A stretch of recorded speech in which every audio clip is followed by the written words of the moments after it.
All right, so what's up there, YouTube?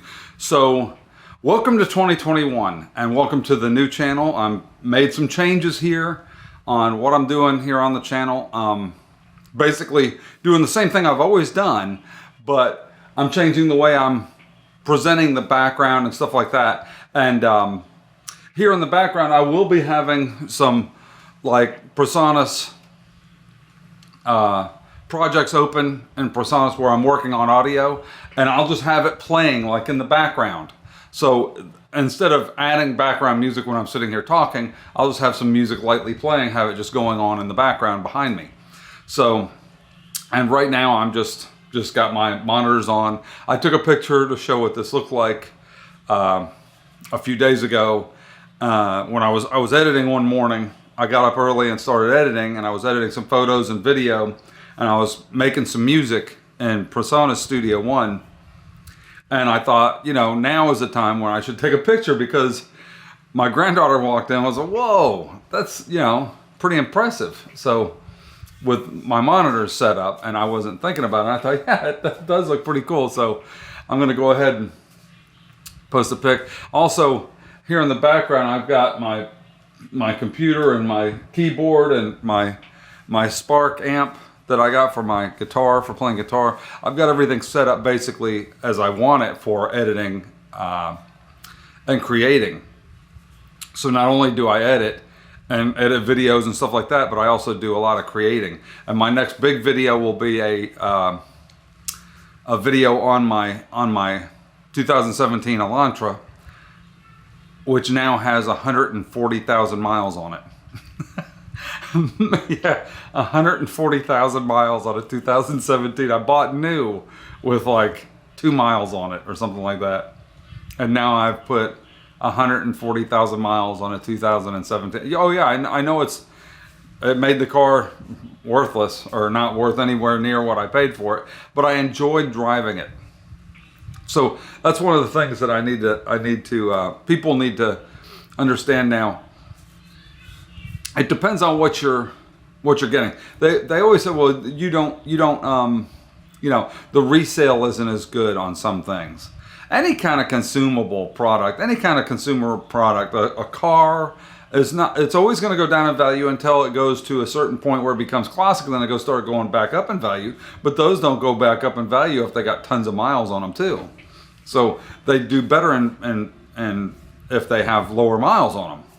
So that's one of those double-edged swords. You know, do you drive it because you enjoy it, or do you hold on to it and try not to drive it so that you can have better resale on it, when the whole reason you bought it is because you enjoyed driving it? So I'm going to do an updated video on the Elantra now that I've driven it for so long, and I've had it since 2017. One of my most popular videos on here was my regular guy review of my 2017 Elantra right after I got it. I had it maybe 2,000 miles on it. Well, now I've got 140,000 miles, and I'm going to discuss everything that I've had to have done to it, everything that I wish was better about it, and the things to look out for, and my just general opinion of driving it. Have I had problems with it? Has it you know, is it using more gas? Is it you know, has it broken down? Has it left me stranded? Are the electronics not working right? Because one of the big things I bought the car for was all the electronics, the self-driving modes and the radar cruise control and all that stuff. So anyway, because I drive a lot, and I drive to Georgia, and I drive to Atlanta, and I drive throughout South Florida, and I drive a lot. So anyway, so I was just gonna give you guys an update and show you guys a new background. Welcome to 2021. Thanks for subscribing to the channel. So I'm sure I'll be talking more about the Nikon 85mm lens that I love, and the Z6 and Z6 II and the Z7, and I'm sure more stuff is going to be announced here pretty soon with the Nikon. The Z8 is supposed to be announced, Z8, Z9, whatever. Some of that other stuff is supposed to come out. I'm shooting on the Z6 with the 24-70 and put enough light and make it look nice and get close enough so that it focuses on me, and you're set. You don't have to do anything else. So, and I'm using the on-camera audio. I actually have the fan blowing overhead, So I don't know if that's going to interfere wind on the microphone or not. There's a fan directly over my head, probably blowing wind right onto the front of this microphone, I'm sure. But I'll edit it in post and turn the fan off if I have to next time. We'll see. Anyway, I tried making a video. Oh, I'm going to talk about my phone real quick. So this is something else I've been meaning to talk about. So this is my LG V60 ThinQ, and it's been in this thin plastic case. I bought a new case for it, but it's been in this thin plastic case basically since I got it. I bought this case for it at the same time, and I bought the I also got the dual screen case that comes with this phone. And this phone's been in my back pocket in this case, or in the dual screen case, and the back of it's completely cracked. The glass on the back is just, it's destroyed, right? So the back of the thing's completely destroyed. The glass is all broken. But the back, so I bought a new back for it, a new back glass for it. You can buy them on eBay, and it's like 12 bucks or something, and it's got the LG sign and the V60 ThinQ, everything exactly the same. It's a silver. It looks exactly the same. It's the same blue back for this phone. And I've replaced the front screen on my S10 Plus. But I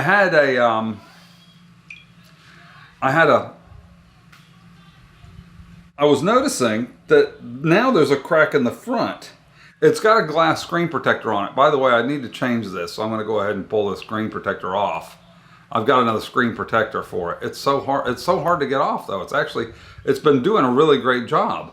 But the screen protector's not cracked, but the screen is underneath it. I can see a crack right here. I think it's the screen underneath. I can't tell if it's the protector or the screen itself. If that's the screen itself, if that's not the protector and it's the screen itself, I'm going to be pretty upset. Because I've had a screen protector on it this whole time. I keep it in the case the whole time. I've never dropped the phone. The metal has no dings on it at all, anywhere around the outsides of the phone. There's no dings or anything in the metal. And yet, the back is completely cracked all up. The front's got a crack in it now. And I've had a screen protector on it the whole time. It's a glass screen protector.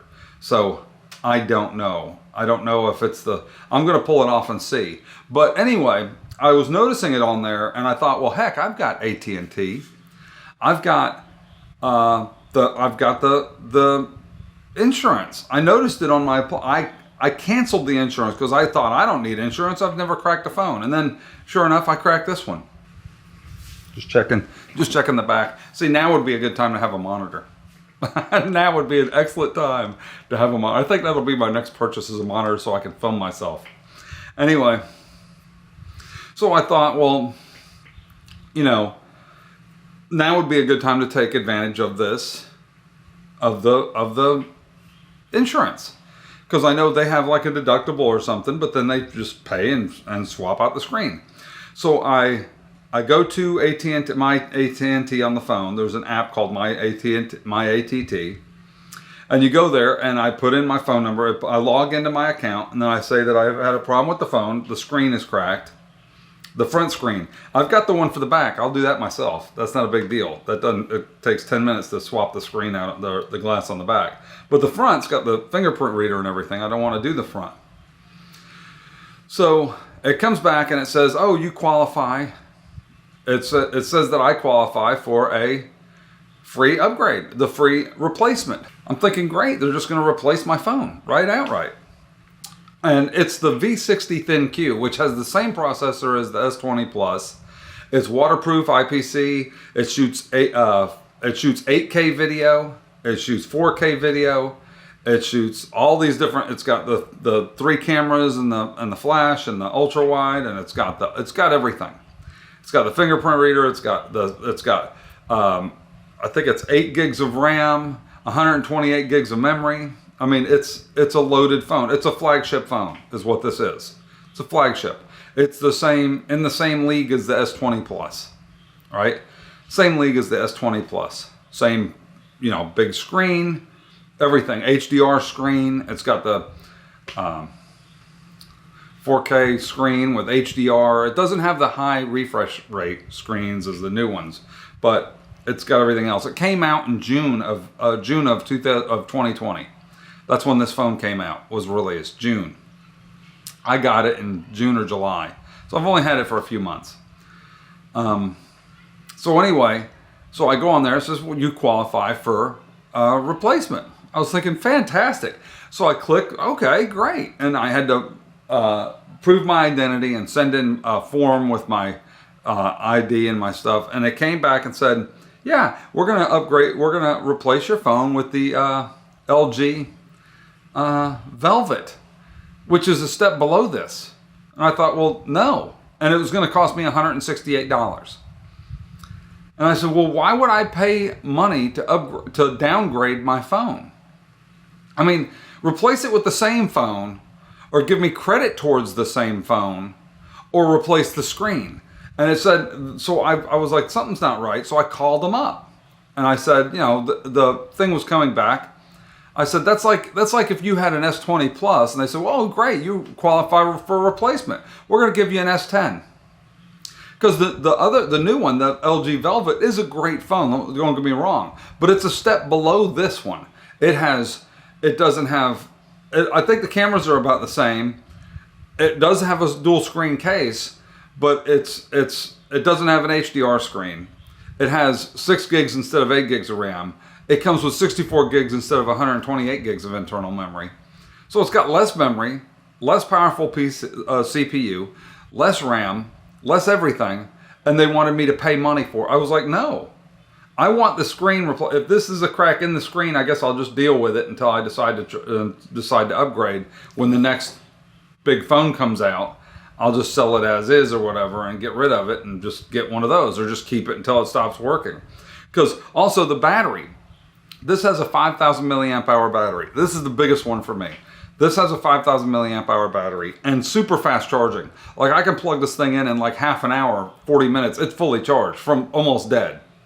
And that's with a 5,000 milliamp. It charges really fast with the charger that comes with it. Okay, the LG Velvet has a 4,300 milliamp hour battery. It doesn't have the fast charging. It has wireless charging. This one has wireless charging too. It has wireless charging, but it takes a long time to charge. Somebody said that they left it on there for nearly 2 hours before it was charged. I'm used to this thing charging really fast and having a massive battery where I don't even have to plug it in very often. I mean, I can go a day. If I have this thing at 100%, I can go work all day long, be gone all day long with the phone, playing YouTube videos, doing stuff all day, and come back at night and not plug it in and wait till the next day, and then go all day the next day, and it lasts literally 2 full days. I'll plug it in the following night. I've gone and realized that, I forgot to charge my phone. It's at 40-something%. So then I just won't use it as much, and it'll still last me all night. So I'm not going to downgrade my phone. I mean, if you have insurance, they should replace it with the same phone or a similar spec phone, not a lesser phone. That's not happening. That doesn't make any sense. Why would I want a lesser phone? I already have a better phone. Yeah, I see the crack. I'm looking at it. It goes all the way across here. Hopefully it's the screen protector that's cracked and not the screen itself. I'll pull the screen protector off and see, because it's got a bubble. It's lifted up and it's lifted up there. I need to swap out the screen protector. So I've had it on there for a long time. But anyway, that's one of the things. So what are you guys' experiences with your phones? Have you had any problems like that where they want to, you pay for insurance and they're wanting to give you a lesser phone and not give it to me? I have to pay $170 for it. I mean, this phone was $700. So right now you can buy this phone for about $350 on Amazon and places like that. I can buy a used one off of eBay for like $350. Why would I pay? And that's for the better phone. I mean, yeah, it's a new phone. I can get a new phone of the Velvet for $160, but it's a lesser phone. I know that I'm going to be bothered by the battery on it. I know I am. The whole reason why I bought this was because it had a big battery. So why would I go for the one that has less? This has been the best phone. This is absolutely, without a doubt, and I liked my Huawei a lot, and I had an S10 Plus, and I've had notes and everything. This is the best phone I've had so far. This one it works all the time. I don't have any problems out of it. I literally love this phone. This is the greatest phone. But the other day I tried to make a video and I forgot to clean the camera off the back. I forgot to clean off the cameras. So I couldn't see myself, and I was making a video of me fixing my pool thing, and I made all this video, did all this, and I get it back.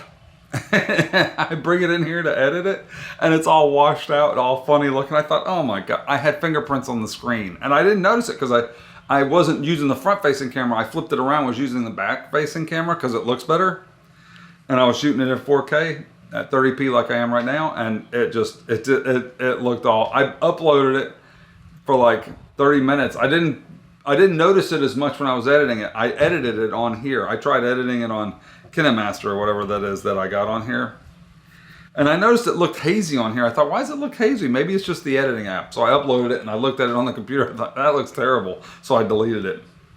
And oh well. So see, there's another thing. You're sitting here using your phones. These phones will not replace a mirrorless camera, not a good mirrorless camera for video or photography. Yeah, it takes great photos and it does the computational photography and all that stuff. But you don't need computational photography if you actually have a lens that's a fast lens with a large sensor, and it just always will look better than computational photos. But anyway, that's just something else I was going to talk to you guys about. Just bring it up. Just something I was thinking of. I'm just going through stuff I was thinking of. So what are you guys' New Year's resolutions? Do you guys have any New Year's resolutions? Mine is to, I've come out with a New Year's resolution to, typical resolution is to diet. So I'm going to go on a diet, and I've already started. I've started, but I haven't started. I'm not eating any junk, but I'm not gonna go crazy and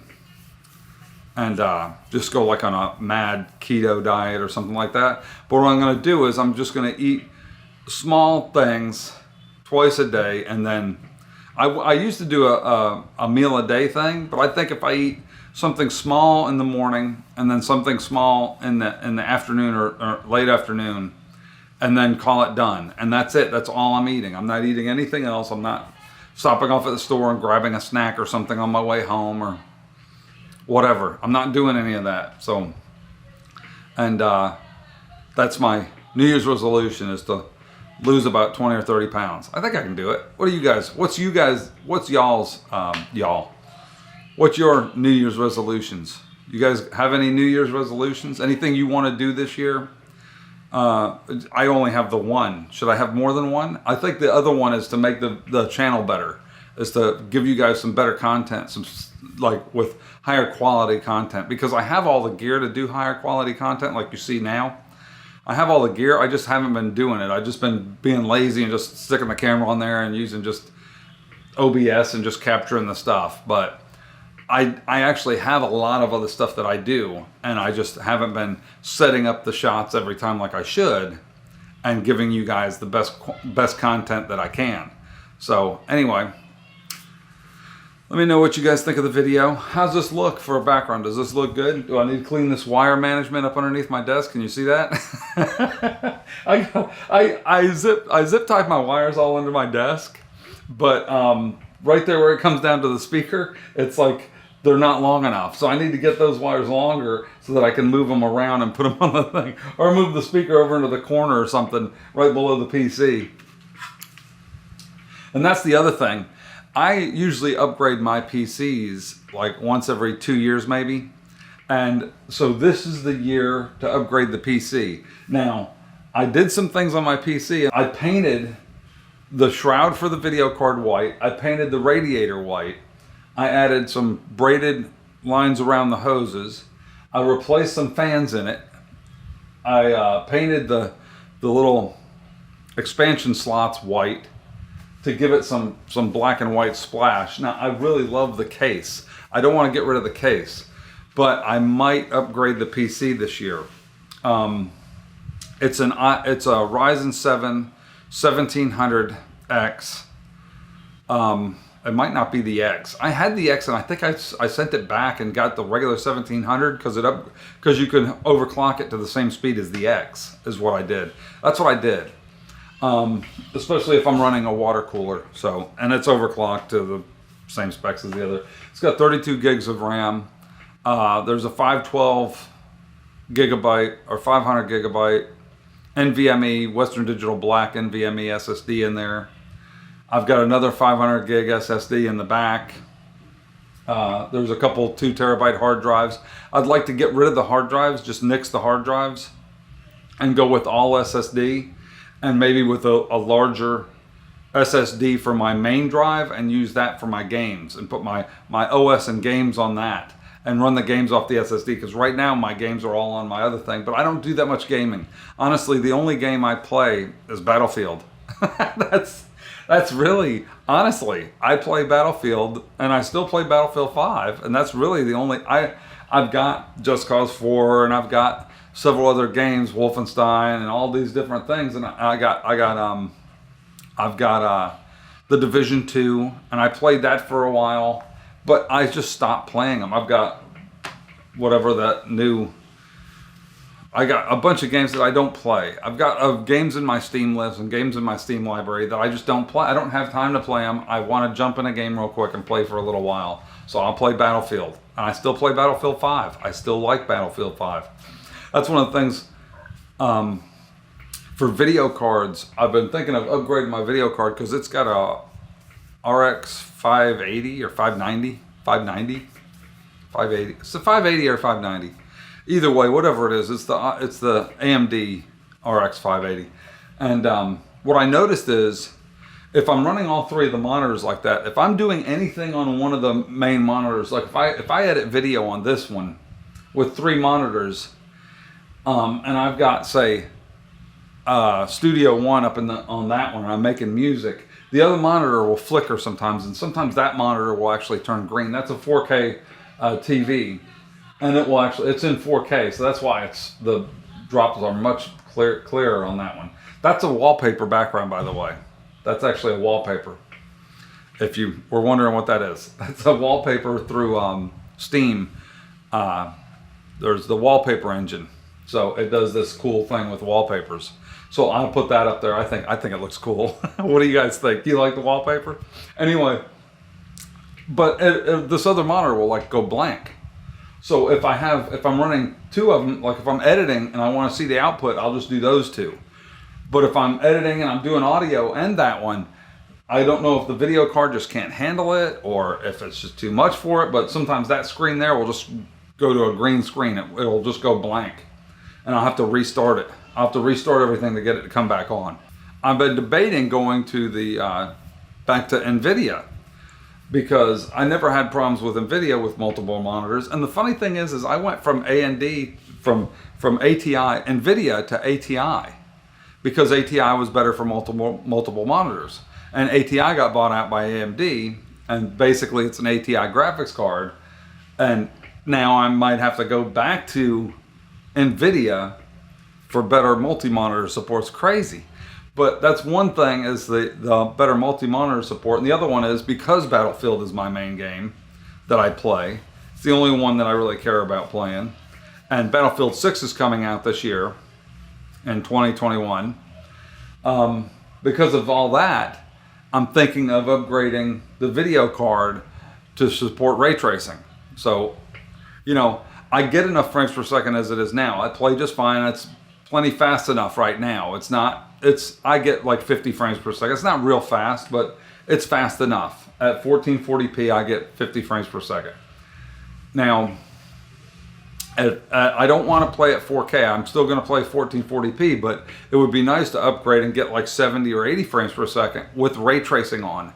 So I'm thinking a 3080, like maybe a 3080 or 3080 Ti that has just been announced. But that's like, you're looking at $1,000 for a video card. I think I could probably get away with a 3070 or a 3060 Ti. And get, if I get 60 or 70 frames per second, that's fine with RTX on. I don't know if it'll do it. I don't know if that's just a pipe dream. I got to do more research on it. So I'm thinking of doing that, and I'm also thinking of upgrading the CPU, RAM, and motherboard, and NVMe SSD to the Ryzen 9 5900, not the 5950, because that's the extra 50 is kind of a waste, but 5900, and upgrade to 64 gigs or 32 gigs of faster RAM with that comes with that, and like I said, a larger NVMe. So maybe I'll do a giveaway on this channel and give away the what's in my computer, because normally I take the guts out of this and give it to my granddaughter or my son-in-law or somebody, but they have PCs now, so I don't really need to give them. They already have fast enough PCs. So maybe I'll do a giveaway. I'll box all the stuff up. I've got all the boxes for all the stuff that I bought, and I will ship you the motherboard and CPU and memory and the video card. Why not, right? Maybe do a giveaway, or do at least maybe one of each. I'll do, you can win the motherboard and CPU, and you can win the video card, and you can win the NVMe, or you can win whatever, you know? Why not? What do you guys think of that? Should I do a giveaway here on the channel for 2021 when I upgrade? Will that be something? It runs perfect. I have it. It doesn't crash. My system, I can't remember the last time it crashed. And I do a lot of stuff on here. I do a lot of gaming and a lot of editing and a lot of everything on it, and it's never had a problem. I just cleaned it up because it got dusty. So it got dusty and I cleaned it all out. So what do you guys think of that? Thumbs up if you want me to do a giveaway the stuff that I have. You know, put it in boxes and ship it to you. It's the Asus Crosshair Hero 6 with the latest BIOS on it, and then the Ryzen 7 1700. I got the box and everything for my Ryzen and everything. I got all the boxes, so I'll ship it to you in the boxes. What do you guys think? Would that be a good giveaway, or should I buy the new stuff and give you guys the new stuff? I bet you'd like that. Anyway, thanks for watching, YouTube. Take it easy, and I'm out.